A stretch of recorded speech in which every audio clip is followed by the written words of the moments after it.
So hi everyone, welcome back to my channel.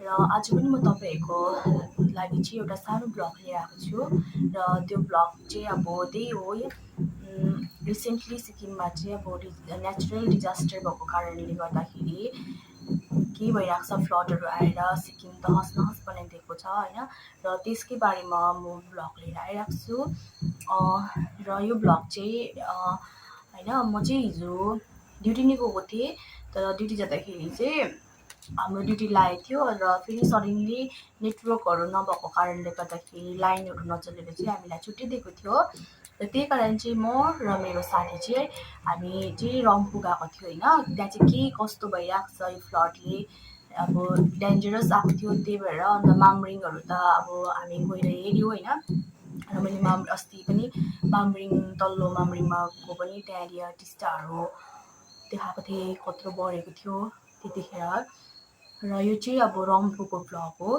त्यहाँ हामी गयौँ अनि गएर चाहिँ अब त्यस्तो बेसी याद छैन त्यहाँनिर के कहाँ छ के भन्छ कता कता के थियो त्यस्तो हामीलाई थाहा थिएन र भिडियो बनाएँ मैले अनि त्यहाँको मान्छेहरूलाई सोध्दै उनीहरूले पनि भन्दै थियो यहाँ यस्तो यस्तो थियो अनि त्यही भएर त्यहाँ चाहिँ अब मैले भिडियो सुट गरेँ तर बोलिनँ भिडियोमा चाहिँ किनकि त्यहाँ मान्छेहरूको घरहरू छैन फ्यामिलीहरू छैन कस्तो भइरहेको छ त्यही भएर चाहिँ मैले साइलेन्टली भ्लग चाहिँ गरेँ र म चाहिँ अब त्यही अब भिडियो एडिट गर्दाखेरि चाहिँ भोइस कभर गरिदिइहाल्छु अन्त हेर्नु होला मेरो भ्लग होइन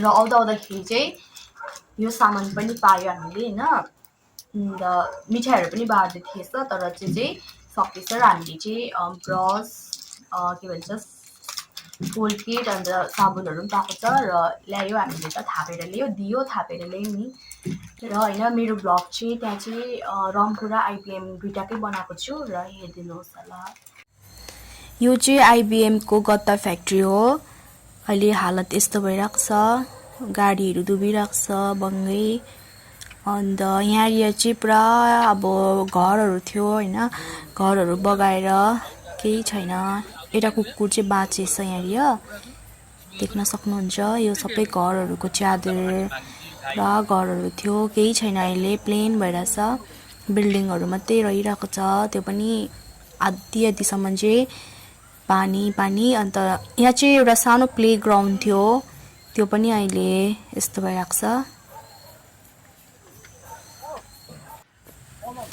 यहाँ चाहिँ पुलहरू रिपेयरिङ गर्नुको लागि सामानहरू रहेछ मसिनहरू अन्त यहाँ घरहरू यस्तो भइरहेको छ यो चाहिँ पोल हो लाइटको अहिले चाहिँ फिलहालमा छैन यहाँनिर लाइट 3 दिन जस्तो भइसकेको छ एकदमै अन्धकार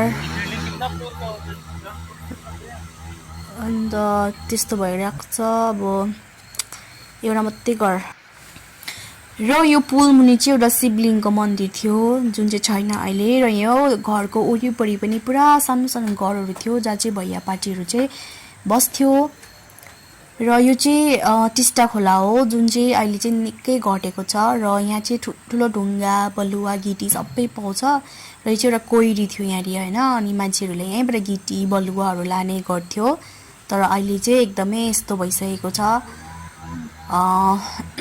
र मजाको आइल्यान्ड पनि थियो अहिले चाहिँ सबै बिग्रिसकेको छ केही छैन अहिले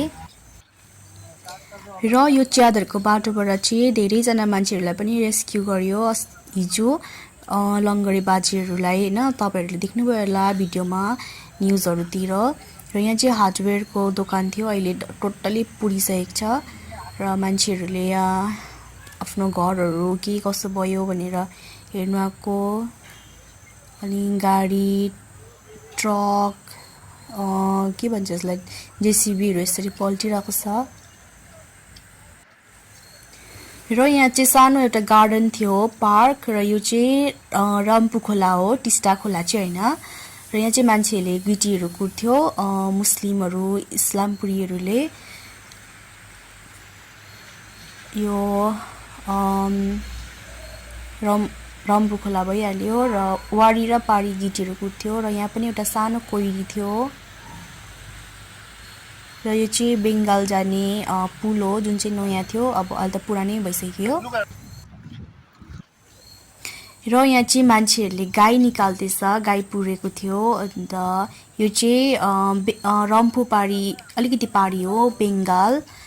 र यहाँ एकदमै मैदान भएर छ, पुरा झुप्रो घरहरू थियो, यहाँ पनि छाना भएको घरहरू सबै छैन, पुरा थियो घरहरू। यसरी कति तला घरहरू डुबाएको छ। यो चाहिँ ट्यारिस मात्रै निक्लिरहेछ बाहिर र अलग्गै। र यस्तो भइरहेको छ अहिलेको हालत चाहिँ, पुरा च्यादरको घरहरू यसरी च्यादर मात्रै लडिरहेछ, केही छैन। र जतिजनाको घरहरू बगाएर लग्यो, उनीहरूको लागि बस्नको लागि घर छैन, उनीहरूलाई चाहिँ स्कुलमा राखेको छ र त्यही खानापिनाहरू दिँदैछ पब्लिकहरूले नै। र यहाँ यो रहल पहल भएको सानो सानो अब सामान, आफूलाई चाहिने सामानहरू निकाल्दैछ यहाँ चाहिँ।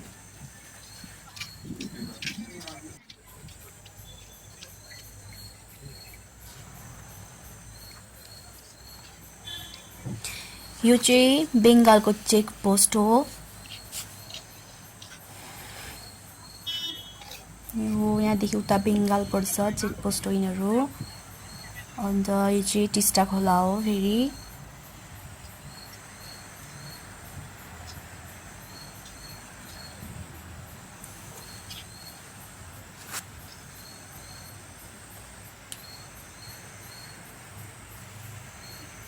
र यहाँबाट कतिवटा भिडियोहरू यहाँबाटै सुट गरेको थियो, हिजोसम्म हामीले न्युजहरूतिर पनि देख्यो। र यहाँ चाहिँ पुरा घरहरू पुरा थियो र प्लेग्राउन्ड पनि थियो यहाँ, पानीको मुहानहरू। र यहाँ मुस्लिमहरूको चेन गाडी थियो अरे हो। अन्त यो यहाँ चाहिँ रम्फू खोला र टिस्टा खोला मिक्स्ड भएर बग्छ। र माथिको गोदरेज कम्पनी देख्दैछ। र यहाँ चाहिँ ठुलो ढुङ्गा थियो, हामी साथीहरूसँग यसो घुम्नु गर्दाखेरि चढ्थ्यो त्यहाँ, अहिले छैन, खोला मिक्स्ड भएको छ। यहाँ चाहिँ रम्फू र टिस्टा चाहिँ यसरी यहाँदेखि मिक्स्ड हुँदो रहेछ। र यो चाहिँ मुर्दा घर थियो, लासहरू जलाउँथ्यो यहाँ, अहिले सबै बगाएर लगिसकेको छ, केही छैन। घरहरू पनि एकैवटा मात्रै रहेको छ। र यो चाहिँ टिस्टा खोला हो, स्कुटी कचक्कै भएर छ त्यो घरको त्यहाँ। र यो चाहिँ मामरिङ पर्छ, लोवर मामरिङ, पहिला म नै बस्थेँ। यहाँले गाडीहरू सामानहरू यसरी डुबिरहेको छ, गाडीहरू बङ मान्छेहरूले यहाँ के खोज्दैछ। यहाँको चाहिँ पानी सुकिसकेको छैन, यहाँ पनि सुकिसकेको छैन, यस्तो छ पानी। यहाँ चाहिँ सुक्खा खालको पोखरी थियो अरे हो। अन्त यो पनि पोखरी नै हो, माछाहरू पाल्थे अरे यहाँको मान्छेले भन्नुभएको। अन्त केटीकेटीहरू पनि पुरा खेल्थ्यो। अनि यो रुख चाहिँ यत्रो ठुलो थिएछ र लामो लामो रातो खालको फुल थियो अरे, दामी खालको, यो महँगै पल्टाइदिइराखेको छ। यहाँ चाहिँ सोध्दै के भएको, के भन्छ, के जग्गाको नाम के हो सोधेको।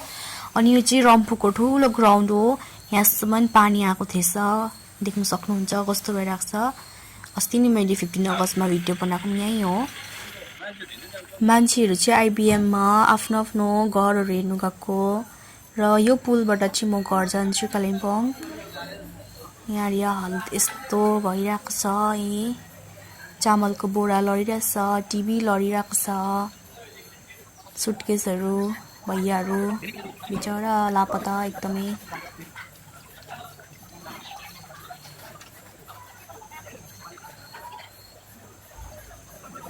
हिँड्ने बाटो छैन, घरहरू ड्याम पुरिरहेको छ।